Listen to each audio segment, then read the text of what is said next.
Welcome back to the morning show here on Arise News.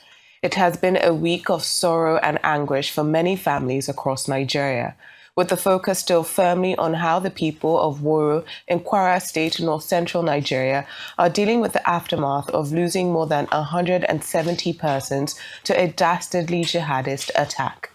And just yesterday, a Catholic priest, Reverend Father Nathaniel Asuwaye, was reportedly abducted by gunmen in Karku community, Kaura local government area of Kaduna State, following a deadly early morning attack that also claimed 3 lives. The priest, who is in charge of Holy Trinity Catholic Church Karku, was kidnapped alongside 10 other residents when assailants stormed the community at about 3:20 a.m. on Saturday. Local accounts describe the incident as a coordinated invasion by armed terrorists who attacked the clergyman's residence. The whereabouts of the abducted persons remain unknown. In reaction to that attack, the Catholic Secretariat of Nigeria has called on the federal government to intensify efforts in redeploying security forces to the actual front lines where citizens have been attacked and killed. In a statement on Saturday entitled "The Cry of the Innocent, Stop This Slaughterhouse" in Nigeria, the Catholic Secretariat of Nigeria also called on the government to seek assistance from anywhere it is safely available. The Secretariat asked the federal government to identify, expose, and prosecute the sponsors and enablers of terror, regardless of their political, religious, and social status.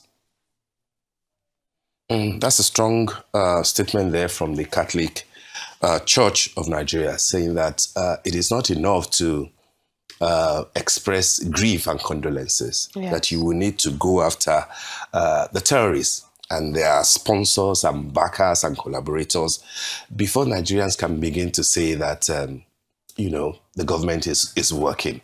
Because look at what has happened again yesterday in Kaduna. Yes. Are we not all like Reverend Father, Asuwaye, who feels that, yes, when we complain about what is happening in Nigeria, at what point will it get to us? Especially if you're living in Kaduna, in Katsina, in Zamfara, in Borno, in Kwara, even in Oyo State or Ondo State.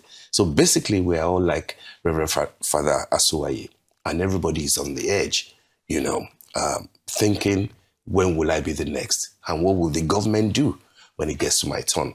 I was reading something on social media last night, somebody trying to chronicle, all the atrocities that we have been dealing with in the new year, as far as insecurity is concerned. And it's very gory. It is not something that we can applaud. And it looks to many Nigerians as if we're actually in a state of war. In a state of war with terrorists, with bandits, and that our approach seems to be like we are constantly crying for help. And yet we are being bombarded on a daily basis. Look at what has happened in Kaduna. Kaduna, where more than 100, almost close to 200, were kidnapped the other time. And then a few of them were returned. What did we see, from the governor, apart from briefing the president? It was Ashwebi, all in yellow, everybody wearing the same thing. And then you put on your television, at a particular time, and you're like, but why are they all wearing the same thing? When they were kidnapped, were they in Ashwebi? When they were returned, we do not know the manner of return that we are talking about. Were they rescued? Was ransom paid, even though it was denied? What happened to the attackers? But then when they return, we see them in Ashwebi, which has become a constant thing that you see on television. And so 3 more people, yesterday, 3 more people dead. A Reverend Father kidnapped. When he returns, are we going to give him, Ashwebi? So Nigerians are on the edge, and it's not looking nice. Every time we see America, we're hearing about America, America, America. But then what have we achieved in terms of national security since Christmas Day, when that bombing went off, in Sokoto? So people are like, are we really winning this war?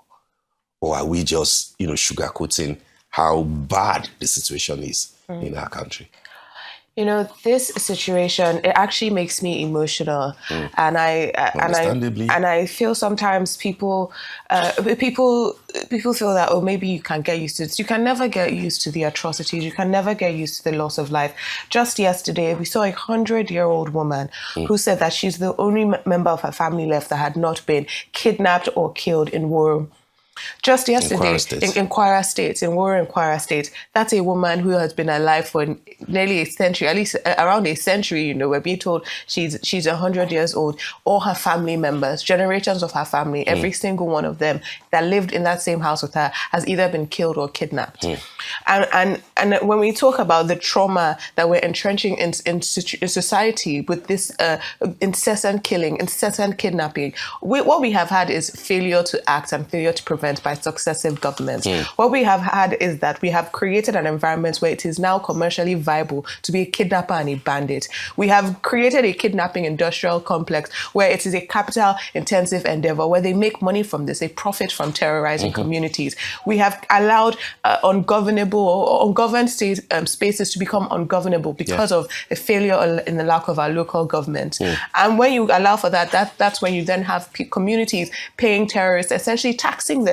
We have people living under the tax regime of terror organizations where they have to feed them, they have to pay them to be able to go to their farms. We have allowed these criminal things to entrench themselves in Nigerian society. And so every day we wake up and there's somebody else who has been kidnapped. There's somebody else who has been killed. And we don't even know what to name it. We're speaking about Kaduna now, when it was reported a couple of days ago that all 166 kidnapped churchgoers had been returned.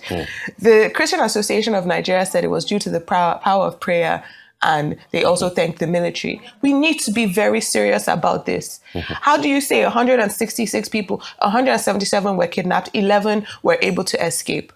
166 were under the kidnappers, they were with the kidnappers, they're returned, and then you tell us, well, what happened to the kidnappers?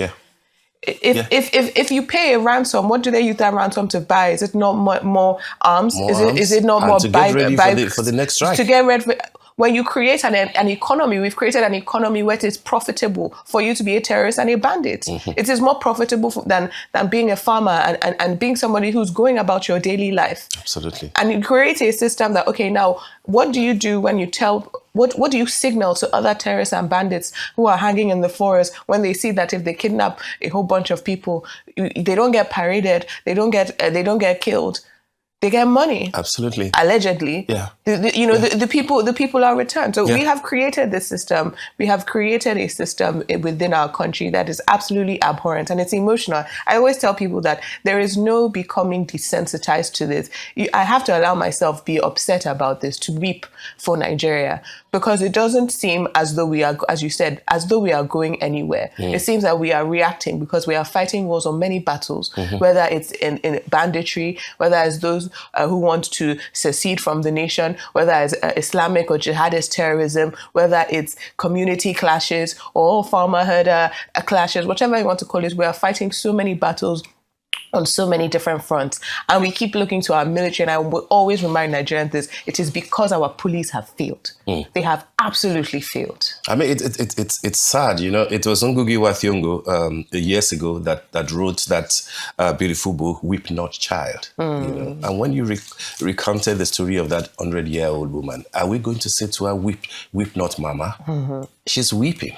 And she's weeping because Nigeria has failed her, sadly. You know, yesterday when we had Major General John Enenche, you know, sadly we couldn't, have a long interview with him. Part of what I wanted to ask him was to say, yes, the flip side of this criminal enterprise, aside from the fact that, ordinary citizens, civilians are dying in their droves, the flip side is that in the last 14, 15 years of this terror war that we are waging, more military officers in Nigeria have died than any other time, except for during the war, when the civil war of 3 years, 1967 to 1970, happened. And we claim that we are not at war. We are not fighting a civil war.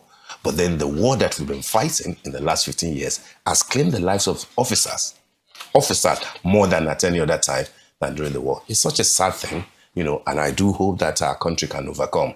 But we have to do a lot more than moan.